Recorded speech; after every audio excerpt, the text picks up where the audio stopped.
Turkey's first unmanned fighter jet, Bayraktar Kizilelma, has completed its Aerodynamic System Identification Test as part of its ongoing development program.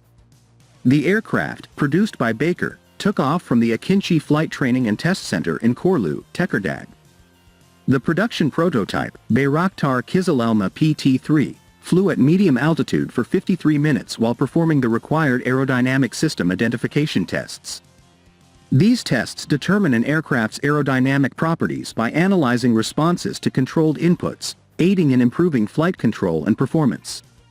Baykar stated that the tests were completed successfully and that the project remains on schedule. Bayraktar Kizilelma features structural enhancements and an updated avionics architecture. It recently underwent a flight test with an alternative engine equipped with an afterburner. This new engine is expected to allow the aircraft to approach the speed of sound and perform advanced maneuvers at higher speeds.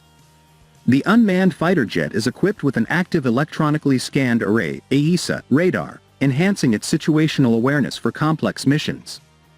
Baykar self-financed the development of Bayraktar Kizilelma, which first rolled off the production line on November 14, 2022, and completed its maiden flight on December 14, 2022.